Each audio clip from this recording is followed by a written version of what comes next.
Need for Speed is a game even non-gamers associate with racing games, and is one of the most popular racing franchises in the world. However, in recent years, the newer NFS games haven't been received very well, and recently it was revealed that EA, the company behind NFS, is going private, making the future of this already uncertain franchise even more dire. So let's go back in time and look at the story of the Need for Speed series. The story begins in 1994. Need for Speed was made by Pioneer Productions, a team within EA Canada, formerly known as Distinctive Software, which EA acquired in 1991.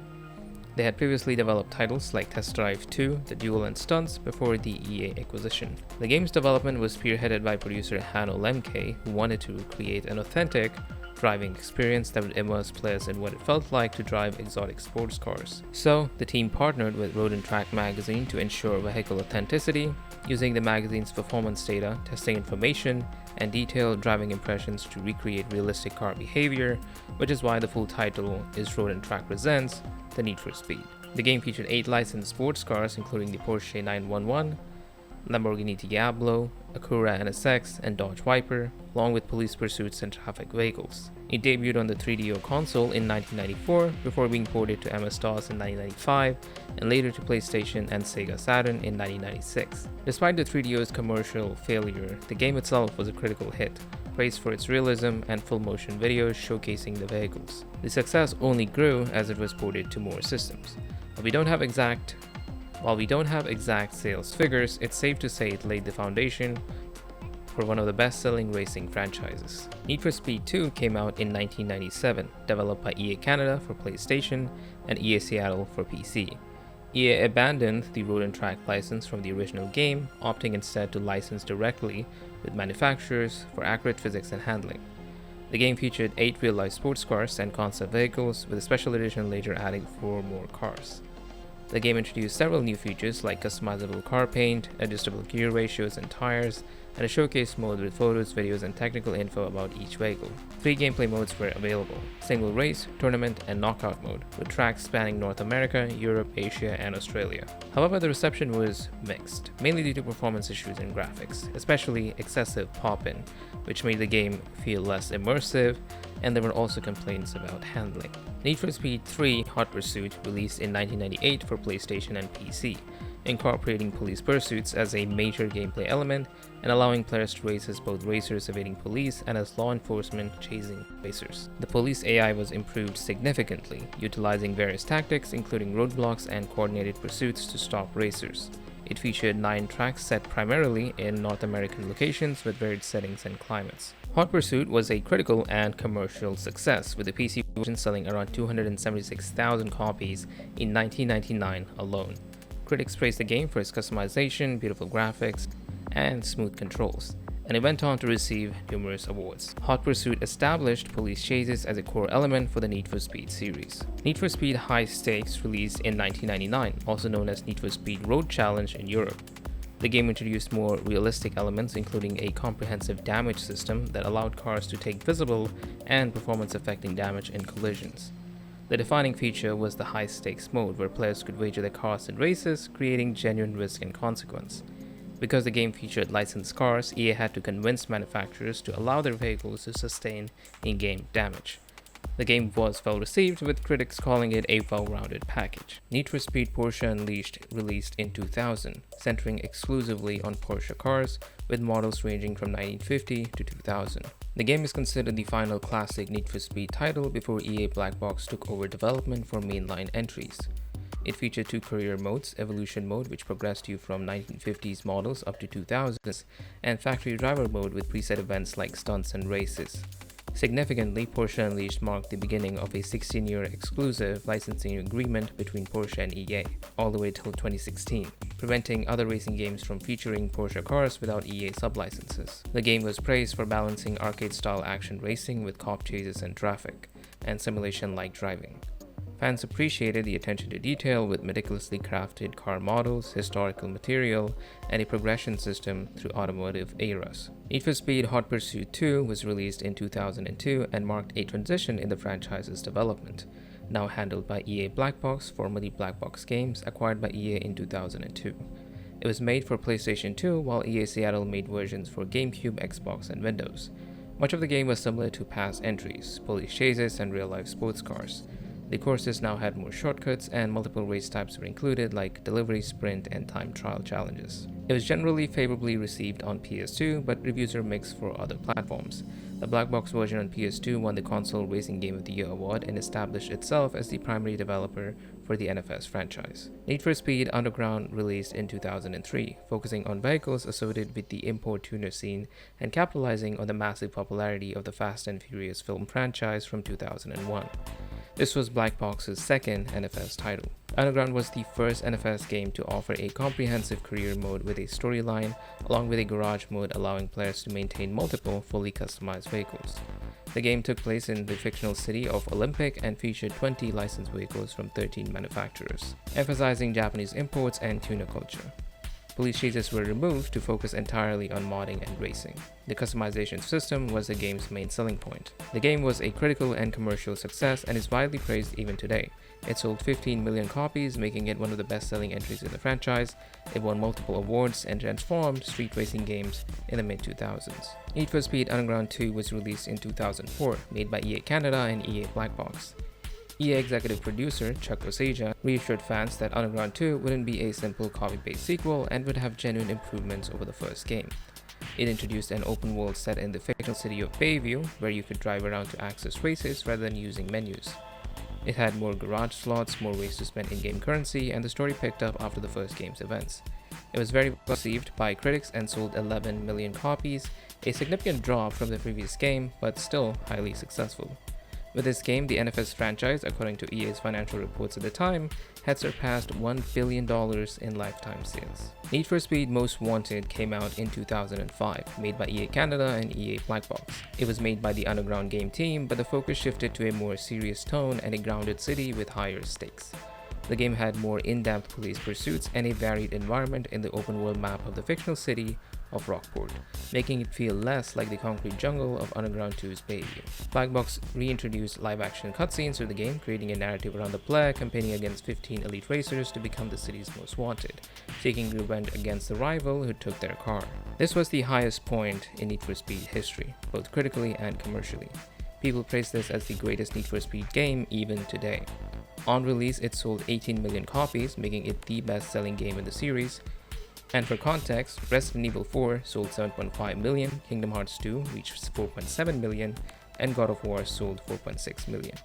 Only Gran Turismo 4, a game hailed as one of the greatest racing games ever made, came close with 12 million. The game dominated sales charts globally at the time and set the bar for racing games. Need for Speed Carbon was released in 2006, made by EA Black Box and Rovio Mobile. Given Most Wanted's success, EA wanted a sequel as quickly as possible, putting Black Box into crunch time. The relatively rapid dev cycle, just 1 year after Most Wanted, resulted in a game that was similar but different from its predecessor.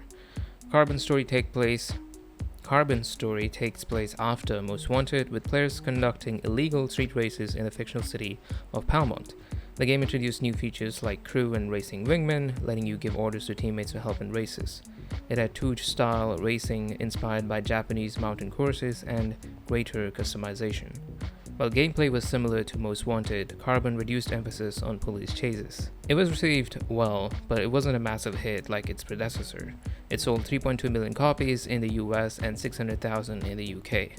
While exact sales figures aren't available, it's clear that it was nowhere near Most Wanted's commercial success. Many felt EA was simply capitalizing on Most Wanted's success, resulting in a rushed game that could have been much more. Pro Street was released in 2007 after 2 years in development. It departed from illegal street racing, instead centering on legal circuit races on closed tracks. This was the first NFS game for the next-gen consoles, Xbox 360 and PS3. It blended sim and arcade elements, requiring players to customize and tune cars for various race modes. Most races took place in real-world locations, including Portland International Raceway, Modelo Park, and Autopolis. It featured a new physics engine, making handling more realistic, and a better damage system that affected performance. It had mixed reviews, criticized for lacking the open world that defined its predecessors, but praised for car customization and online features. The shift towards simulation racing wasn't well received by the fanbase, who expected arcade action. It sold 5.5 million copies as per the EA's financial report that year. with lifetime sales reaching 10.9 million globally. Need for Speed Undercover was released in 2008, returning to illegal arcade street racing, with the main story mode now seeing you operate as an undercover cop investigating links between a crime syndicate, stolen cars, and street racers. It had live-action cutscenes and much of the same elements as previous games.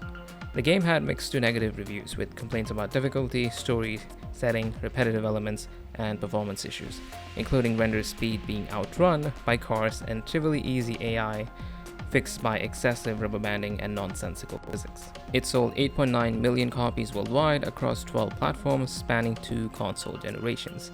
This game was the lowest point for Black Box's NFS games, signaling the studio was losing its way after years of annual releases. Need for Speed Shift was released in 2009, taking a completely different direction. Made by Slightly Mad Studios and published by EA, it was focused on sim racing instead of arcade gameplay. The team worked with real-world performance drivers, implementing an innovative helmet camera view, simulating the physical experience of driving at 200 miles per hour. The game featured realistic car handling and comprehensive tuning, focusing on legal track racing rather than illegal street races. It was positioned as a multi-platform competitor to Gran Turismo, which was a PlayStation exclusive, and Forza, which was an Xbox exclusive. The game received generally positive reviews and sold around 5 million copies by 2011. At this point, the NFS franchise had sold 100 million copies, with lifetime revenue reaching $2.7 billion. While the game was good, it appealed to a completely different audience than core NFS fans. Need for Speed Nitro, released in 2009, made by EA Montreal for Wii and Firebrand Games for Nintendo DS. This is the only entry in the NFS series exclusive to Nintendo platforms. It focused on arcade racing, prioritizing speed and excitement over realism, with modes like circuits, elimination, drift challenges, drag races, time attack, and speed traps. The Own It feature textured the area with the leading player's car colors, graffiti, and tags during races. It received mixed reviews, criticized for its shallow campaign and repetitive nature. There are no disclosed sales figures, so nobody knows exactly how it sold. Need for Speed World released in 2010, a MMO racing game made by EA Black Box. It was the first premium game in the series available on Windows. Its gameplay resembled Most Wanted and Carbon, focusing on illegal street racing, tuning, and police chases while adding Mario Kart-style power-ups. The city combined Rockport and Palmont with redesigned graphics and new locations. The free-to-play model capped player progression at a certain level, requiring a $20 starter pack to progress. The game featured over 100 licensed cars from more than 30 manufacturers. It was initially successful. It had 3 million registered users by December 2010, but its fate was sealed by EA's broader retreat from PC free-to-play. In 2015, EA announced the service would shut down in 3 months, and the devs threw an end-of-the-world kind of event, offering huge discounts and free access to all content before closure. Need for Speed Hot Pursuit released in 2010, made by Criterion Games, the creators of the Burnout series, marking a reboot using the same name of the 1998 NFS 3 Hot Pursuit game. The game was set in fictional Seacrest County, based on Oregon, California, and Washington, and let players play as racers or police. The major innovation was Autolog, a social interaction system connecting friends for head-to-head races and sharing stats. The game's demo was downloaded over 2 million times, making it the most popular demo in NFS history. The game was critically and commercially successful, winning many awards and selling over 5 million units by 2011. This proved Criterion could successfully handle the NFS franchise, setting the stage for their ongoing involvement. Need for Speed The Run was made by EA Black Box, their final major NFS game. Following Undercover's failure and EA approaching other studios like Slightly Mad and Criterion for NFS games, Black Box made one final effort focused on illicit high-stakes race across the country.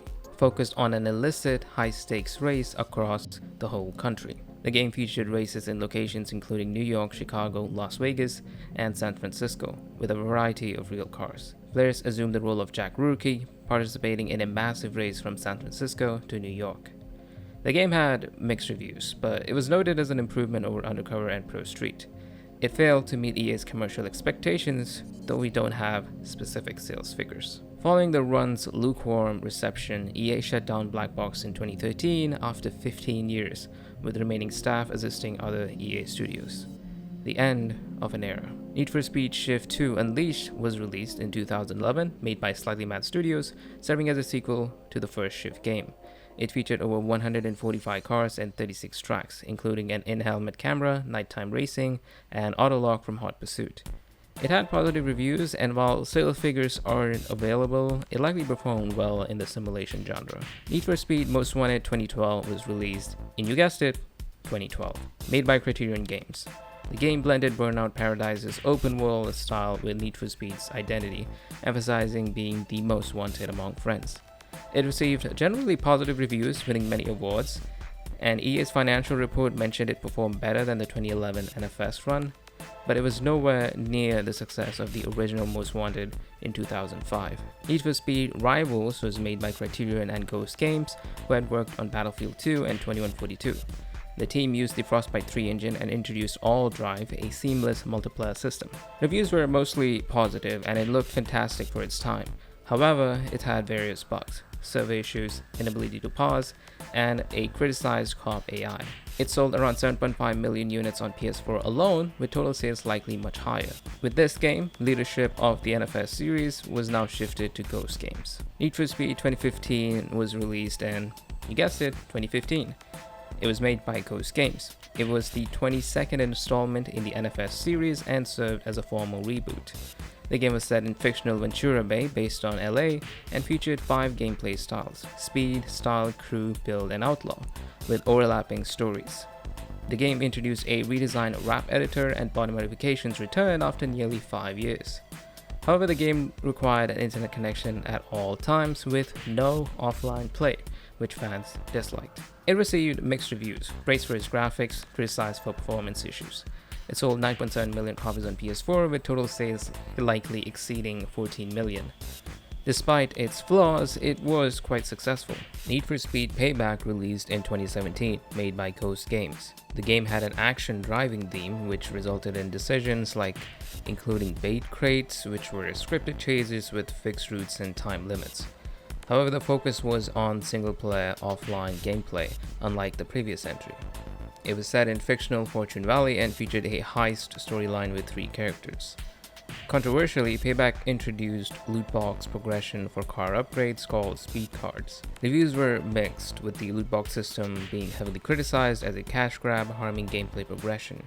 The game sold around 3.85 million copies on PS4, a major drop from 2015's 9.7 million sales.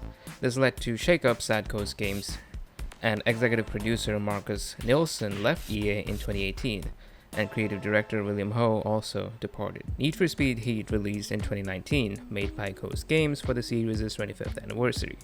It was also the last entry from Ghost Games. Responding to player feedback, loot boxes were removed and traditional progression returned. Heat was set in Palm City, a fictional Miami with varied areas like mountains, forests, and fields. Unlike Payback, you could manually switch between day and night. Daytime events were sanctioned and earned cash, while nighttime events were illegal, earning reputation and attracting police, creating a risk-reward gameplay. Reviews were mixed, but seen as an improvement over the previous 2 games, although was not considered a full return to form for the Need for Speed series. Steam data shows 4.2 million copies sold on PC, with total sales likely between 6 to 8 million. More successful than Payback, but still below the 2015 reboot's numbers. After Heat, franchise development moved back to Criterion Games, and Ghost Games became an engineering studio for the Frostbite engine. In 2022, Need for Speed Unbound released, made by Criterion Games, their first NFS game since Rivals in 2013. This game featured a unique art style, merging cel shading and graffiti with the realistic graphics from prior entries. It was set in fictional Lakeshore City, inspired by Chicago, Illinois. Unbound received mixed reviews. Players praised the art style, gameplay, customization, and the attempt to do something new, but it still lacked meaningful innovation and had a weak story. Though the reception was better than Ghost Games titles, retail sales were lower than Heat. Steam data indicates 1.8 million copies sold on PC, with total likely between 3 to 5 million worldwide. This sales drop, despite more positive reception, raised concerns about the franchise's future. Some attribute it to market saturation and shifting gaming preferences, but there's no definitive answer. EA shifted most of the Criterion staff to support Battlefield's development, putting the next NFS game on hold. The NFS franchise has been developed by various studios over its 30-year lifespan. Now EA, the parent company, is going private. The future of NFS is uncertain. It's easy to swing between lamenting its end or hoping for a revival under new leadership. But the reality is something only time will tell. This is the story of Need for Speed. I'm Darky, thanks for watching.